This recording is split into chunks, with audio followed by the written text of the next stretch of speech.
Hey guys, welcome to my our channel Rinki's blogs. তোমরা কেমন আছো? আশা করি খুব ভালো আছো, আর আমিও খুব ভালো আছি। সবাইকে শুভ সরস্বতী পুজোর প্রীতি ও শুভেচ্ছা, অনেক ভালোবাসা। আর দেখো, সকাল সকাল আমি ঘুম থেকে উঠে আমি চলে এসেছি আমার মাসির ননদের মেয়ের বাড়ি। এখানে এসে কিন্তু আমি অঞ্জলি দিয়েছি, কারণ অঞ্জলির কোনো ক্লিপ নেই, কারণ আমি খুব দেরি করে এসেছি। জাস্ট ঠাকুরমশাই বেরাচ্ছিল, সেই মুহূর্তে আমি এসে ঢুকেছি। দেন তারপর আমি অঞ্জলি দিয়ে ফল প্রসাদ খেয়ে আমি দেখো বাড়ি যাওয়ার জন্য বেরিয়ে গেছি। আর আমার বাড়ি থেকে কিন্তু বেশি দূর নয় আমার মাসির ননদের মেয়ের বাড়ি, একদমই সামনে, জাস্ট 5 মিনিট লাগে। দেখো ওদের বাড়ি থেকে বেরিয়ে আমি আমার বাড়ি যাচ্ছিলাম, আমি আর আমার মাসি গল্প করতে করতে। বাট গলি থেকে গেলে তাড়াতাড়ি হয়, বাট আমরা একটু ঘুরে ঘুরে যাচ্ছিলাম। আমি আমার মাসি বকবক করতে করতে যাচ্ছিলাম। তারপর দেখো আমি বিকেলবেলা রেডি হয়ে বেরিয়ে গেছি। বাট কোথায় যাচ্ছি? আমরা যাচ্ছি হচ্ছে শিয়ালদার শ্যামসুন্দরী মায়ের মন্দিরে। যেহেতু আমি আগেও একবার গেছি, বাট আবার যাব। মা না চাইলে কিছুই হয়তো সম্ভব হতো না। দেখো বাসে আমি উঠে পড়েছি মায়ের মন্দিরে যাব বলে। আর তোমরা তো জানোই আমার বাড়ি থেকে বেশি দূর নয়, বাসে জাস্ট 20-15 মিনিট খুব জোর হলে। আর সিগন্যাল থাকলে ধরো একটু লেট হবে।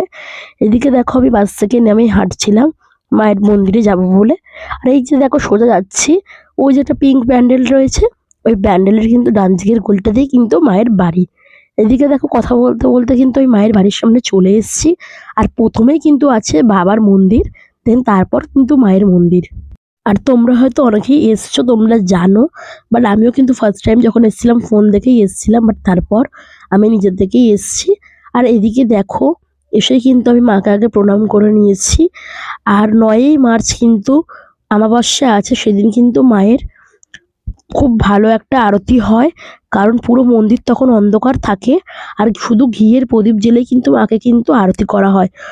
কারোর যদি ইচ্ছা হয় অবশ্যই কিন্তু এসে সেদিন দেখা করতে পারো। আমরা গেছি কিন্তু সরস্বতী পুজোর দিন, সেদিন কিন্তু গিয়ে আমরা কিন্তু কোনো পুজো দেখতে পারিনি, কারণ যেই দাদারা পুজো করে তারা কিন্তু কেউই ছিল না।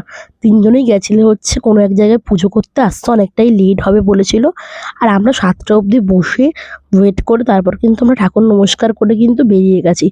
আর দেখো বাসে ওঠার কোনো ক্লিপ নেই, কারণ আমরা অনেকক্ষণ ধরে দাঁড়িয়েছিলাম বাসের জন্য, বাট বাসে দেখা ছিল না। ভিডিওটি ভালো লাগলে like, comment, share and subscribe করে দিও। বাই।